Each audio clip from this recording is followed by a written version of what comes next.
Mon frère, ma sœur, que la grâce et que la gloire reviennent à Papa Adonai et que son nom demeure éternellement béni dans le nom de Jésus-Christ.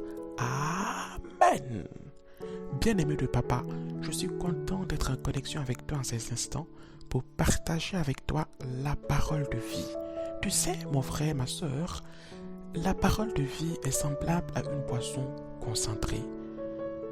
Tellement concentrée que nous avons des difficultés par moments à la consommer et à la digérer avec nos entrailles spirituelles. Et c'est le Saint-Esprit qui vient dans ses connaissances illimitées et dans sa puissance qui ne connaît pas de frontières, diluer cette boisson si concentrée pour la rendre en aussi fluide et limpide que de l'eau, afin que toi et moi nous puissions la déguster sur nos palais et que nous puissions l'ingérer et la digérer spirituellement au travers de nos entrailles spirituelles. Et de la même manière que l'eau passe dans le sang et remonte pour mouiller notre cerveau, pour humecter notre cerveau, de la même manière, l'eau de vie, qui est la parole de vie, monte à ton cerveau. Elle rafraîchit tes pensées. Elle te donne la paix qui vient du Père. Elle te restaure. Elle te garde du stress. Elle te garde des craintes bizarres. Et elle te donne la sérénité qui vient de Papa El Shaddai. Et de la même manière que l'eau que tu bois avec tes verres, avec tes coupes, avec tes gobelets, avec tes différents récipients, descend dans ton cœur, de la même manière, l'eau de vie ici aussi va dans ton cœur. Elle circule au travers de tes vaisseaux sanguins et elle vient rafraîchir ton cœur. Elle vient donner à ton cœur le courage. Elle vient donner à ton cœur la force, la capacité de pardonner, de ne point crier vengeance, mais de crier amour et paix et d'aimer ton prochain comme toi-même, comme le Père nous l'a ordonné au travers de son Fils Jésus, de sorte à ce que tout en nous lui soit agréable et donne gloire à son très saint nom. Alléluia. Amen. Quand nous comprenons ces choses, bien-aimés du Père, nous réalisons que la parole de vie n'est pas un élément facultatif à la vie chrétienne, mais la parole de vie, la Bible, est un élément vital pour le chrétien. Alléluia. Amen.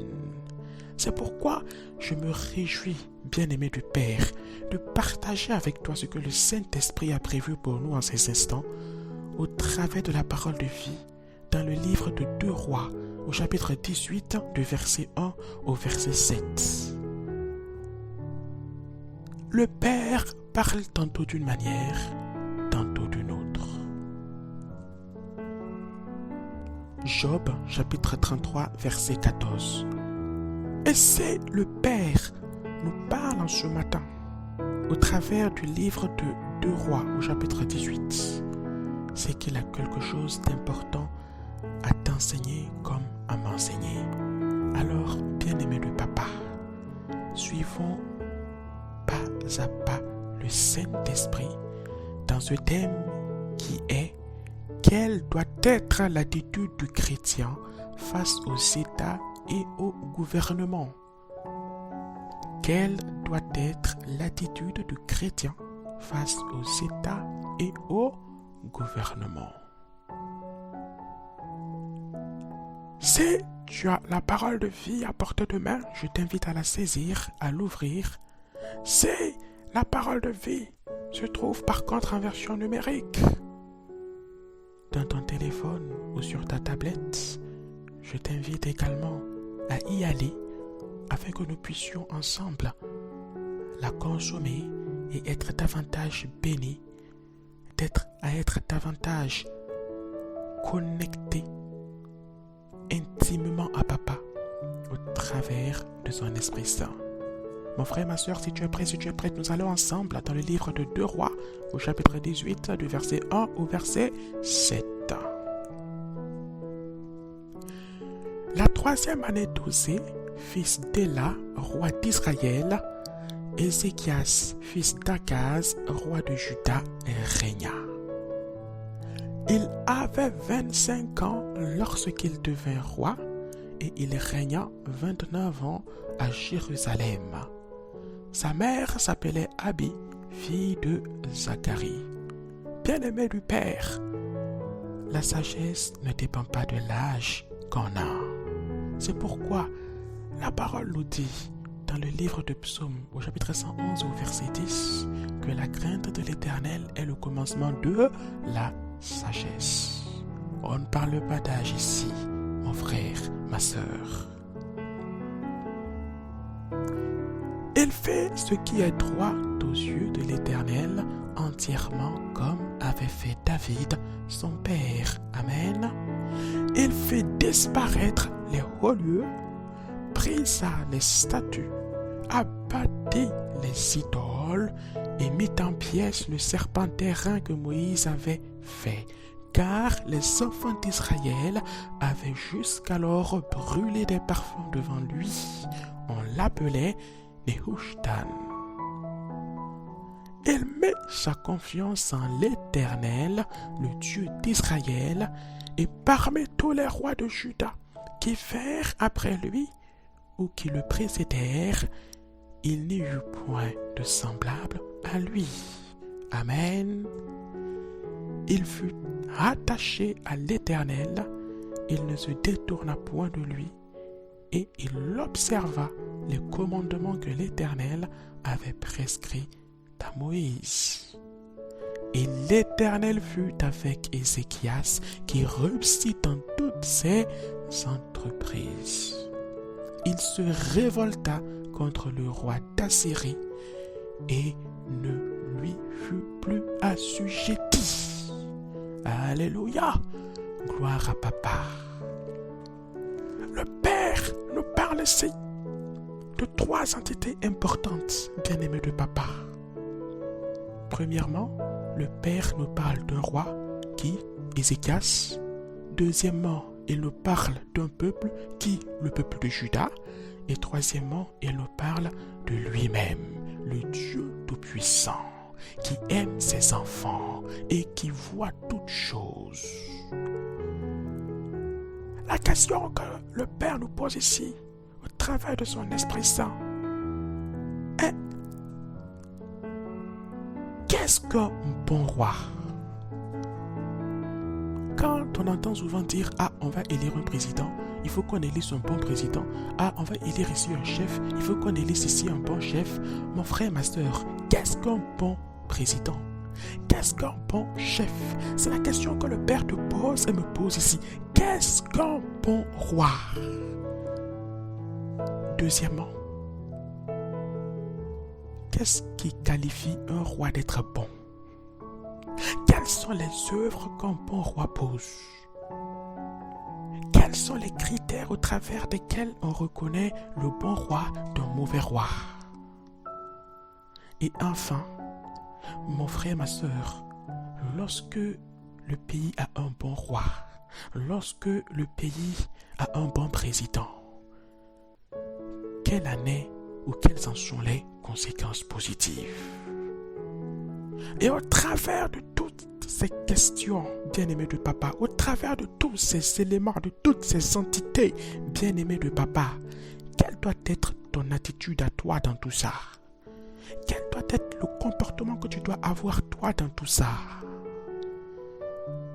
C'est ce à quoi le Père nous appelle à penser, à réfléchir en ces instants. Que la grâce et que la gloire reviennent à Papa et que son nom demeure éternellement béni. Mon frère, ma soeur, qu'est-ce qu'un bon roi fait? Première question. Le bon roi est celui qui prend des actions qui plaisent à Papa Adonai. Ça, je ne t'apprends pas grand-chose.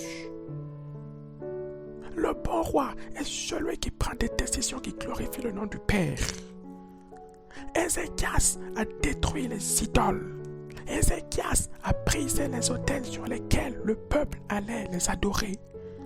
Ézéchias s'est si bien comporté que le Père a dit, mais ce roi-là, cet homme-là, cet Ézéchias-là, il est semblable à David. Le Père a dit dans le royaume à ses anges, à ses archanges, cet homme-là, ce roi-là, mais il est vraiment comme mon serviteur David l'a été, le roi selon mon cœur. Est-ce le même langage que le Père tient aujourd'hui devant le président de ton pays? Bien-aimé du Père, est-ce le même langage que le Père tient aujourd'hui devant les autorités de ta nation? Si oui, tant mieux. Mais sinon, qu'est-ce que toi tu dois faire pour que ce langage change et soit comme celui que le Père tenait dans le cas d'Ézéchias?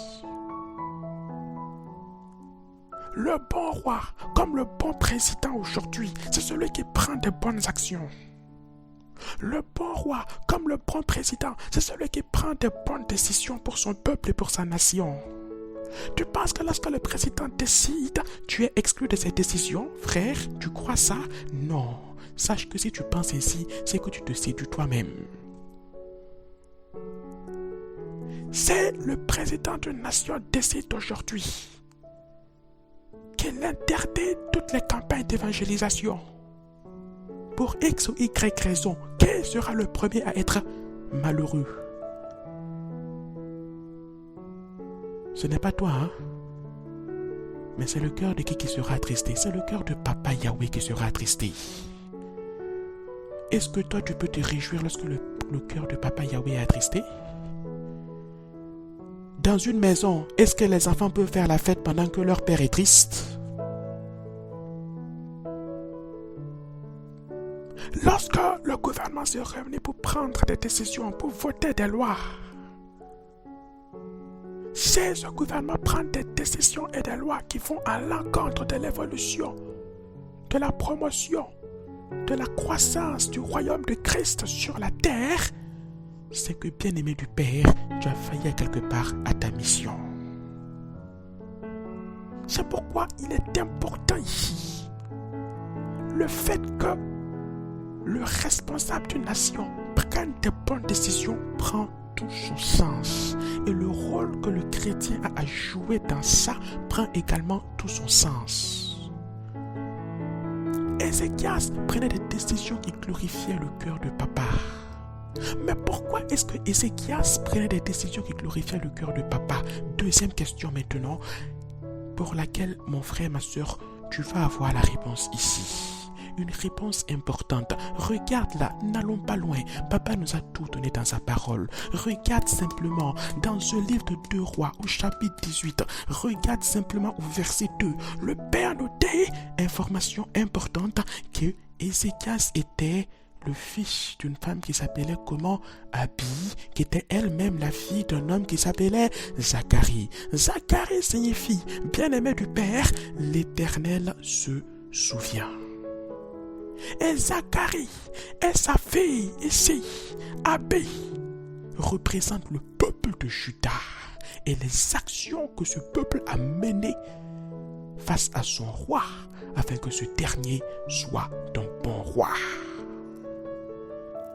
Car souvent nous lisons la parole ainsi, nous ne prenons pas le soin de creuser. Quand nous prenons la parole souvent, nous voulons la manger comme un petit sandwich que l'on consomme sur le pouce parce qu'on a des activités à mener, parce qu'on est pressé, on est pris par le temps. Mais il est important également que nous sacrifions du temps, des activités pour consommer pleinement la parole de vie. Autant que nous prenons du temps à manger des bonnes soupes. Quand on veut savourer une soupe, on ne la savoure pas à la hâte. On ne la boit pas autant qu'on boit un verre d'eau. Une soupe se boit cuillerée par cuillerée pour en tirer tous les délices. Autant que nous devons boire et consommer la parole de vie. C'est pourquoi, quand nous prenons le temps, par la grâce de Papa, d'aller dans le livre d'Ésaïe, au chapitre 8 et au verset 2 et 3, et même jusqu'au verset 4, le Père nous parle ici de ce même Zacharie et de sa même fille Abi. Le prophète Ésaïe dit dans le verset 2 du chapitre 8, je prie avec moi des témoins dignes de foi, le sacrificateur Uri et Zacharie, fils de Bérikia. Zacharie était ici un homme digne de foi, selon le prophète Ésaïe. Le prophète Ésaïe témoignait de la sincérité de Zacharie devant Papa Adonai.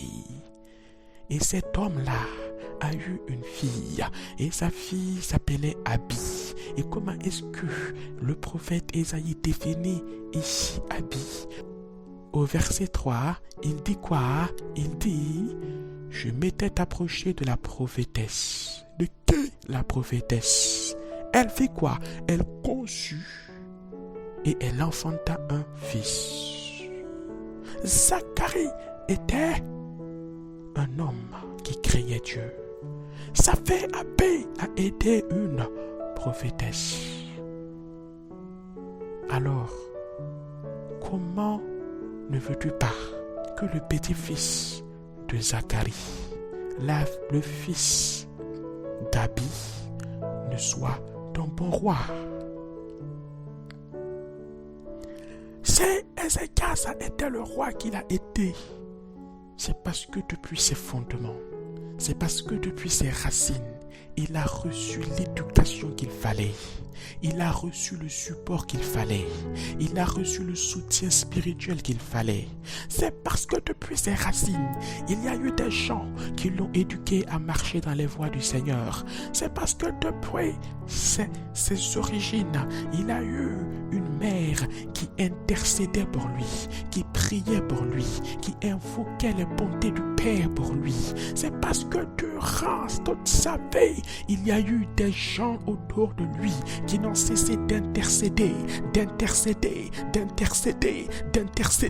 afin que cet enfant devienne un homme fort, et afin que cet homme fort devienne un grand roi, et afin que ce grand roi soit un roi qui prenne des décisions sages, qui prenne des décisions justes, qui prenne des décisions nobles, qui prenne des décisions qui réjouissent le cœur du Seigneur. Bien-aimé du Père,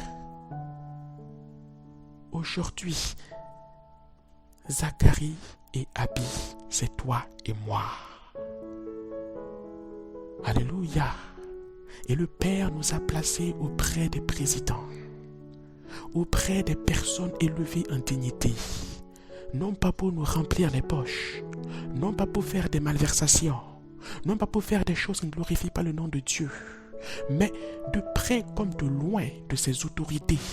Le Père nous a placés sur cette terre pour jouer un rôle de conseiller, pour jouer un rôle d'intercesseur, pour prier pour ces gens-là, pour prier pour ces hommes et pour ces femmes-là qu'il a élevés lui-même en dignité, pour diriger les pays, pour diriger les nations, afin que les décisions que ces personnes prennent glorifient son nom et fassent notre bonheur à nous, ici-bas sur la terre, comme plus tard dans le royaume des cieux. Est-ce que tu saisis ces réalités spirituelles?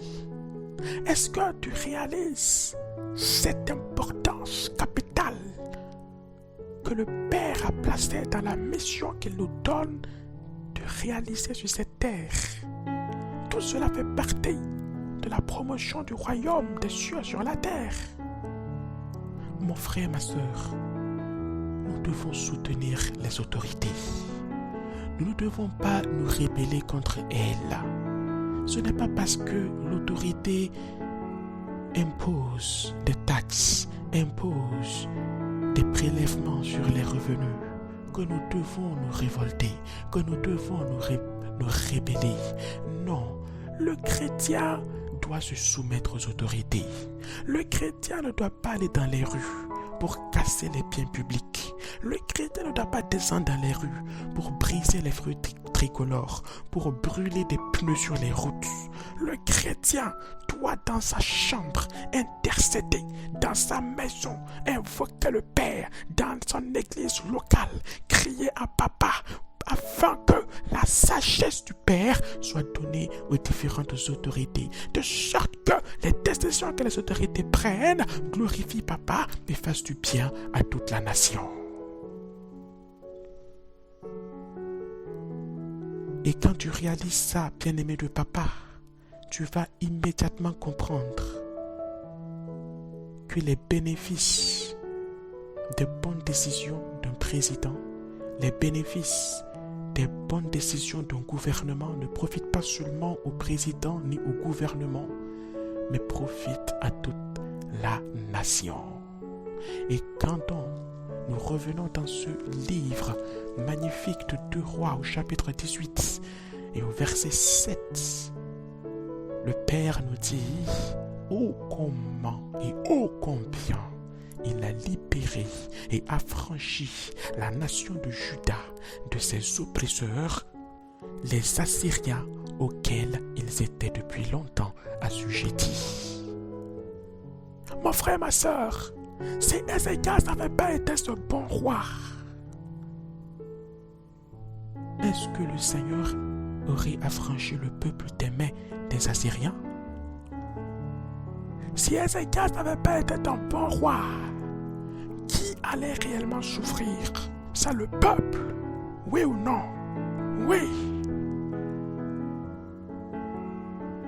C'est pourquoi, si tu veux vivre dans un pays de paix, si tu souhaites léguer à tes enfants et à tes petits-enfants une nation paisible, joue avec moi, jouons ensemble le rôle de Zacharie et d'Abi auprès de cet Ézéchias que le Père a institué à la tête de sa nation. Prions pour les dirigeants de nos nations. Prions pour tous ceux que le Père a élevés en dignité. Et pour davantage nous faire comprendre l'importance de ce commandement qu'elle nous donne, allons dans le livre de 1 Timothée au chapitre 2, du verset 1 au verset 2. Nous allons voir ce que le Père, au travers de l'apôtre Paul, nous a dit dans le Nouveau Testament, qui ne vient rien contredire de l'Ancien Testament. L'apôtre Paul nous dit « J'exhorte donc, avant toute chose, à faire des prières, des supplications, des requêtes, des actions de grâce pour tous les hommes. » Puis il détaille au verset 2 « Pour les rois et pour tous ceux qui sont élevés en dignité, afin que nous menions une vie paisible et tranquille en toute piété et honnêteté. » Bien-aimé de Papa, quand tu reçois la révélation, ne la laisse pas s'échapper. Garde-la précieusement dans ton cœur. Garde-la précieusement en toi. Car c'est au travers de cela que l'Esprit Saint opère dans ta vie. Prends à partir d'aujourd'hui simplement quelques minutes par jour pour commencer à intercéder pour les dirigeants de ta nation. Et petit à petit, laisse le Saint-Esprit, comme un coach, te coacher, t'entraîner à aller de l'avant. Et tu verras que ces quelques minutes que tu consacrais deviendront quelques heures. Puis ces quelques heures se transformeront en journées de jeûne et d'intercession et ainsi de suite. Laisse l'Esprit te conduire, laisse l'Esprit te guider, laisse l'Esprit te mener. Quand il te donne des outils, il sait que tu ne sais pas forcément utiliser ces outils, mais quand il te les donne, laisse-le t'apprendre à les utiliser et tu verras au travers de cela que tu deviendras un vaillant et puissant guerrier ou une vaillante et puissante guerrière. Bien-aimé de Papa, voici la parole que le Père avait pour nous en ce jour. Bien-aimé de Papa, voici ce que le Père Père avait prévu pour nous. Soyons humbles, soyons forts, soyons honnêtes, soyons toujours soumis à l'Esprit Saint. Intercédons pour les dirigeants de ce monde. Remettons toujours toutes leurs décisions, leur vie et leur salut, pour ceux qui ne connaissent pas encore le Seigneur Jésus-Christ, entre les mains du Papa. Et nous ferons assurément que le Père opérera, que le Père agira, que le Père fera toujours grâce sur grâce et que nous serons toujours dans son allégresse et dans sa paix. Que le Père te bénisse, que le Père te fortifie, que le Père te soutienne toujours, que le Père t'affranchisse de toutes les difficultés que tu puisses traverser, que le Père te donne la restauration, que la santé soit ton partage, que l'abondance soit ton partage et que l'Esprit Saint demeure toujours en toi, tout comme le Père lui-même nous l'a dit, que le corps de l'homme est le temple du Saint-Esprit. 1 Corinthiens chapitre 6 verset 19. Béni soit Papa Adonai, béni soit notre Père, notre Dieu, notre Roi Tout-Puissant. Béni soit son très saint nom et qu'il nous donne encore dans les temps qui viennent de partager sa parole de vie et que tout en nous fasse son plaisir et sa gloire aujourd'hui et pour toujours au nom de Jésus-Christ. Amen.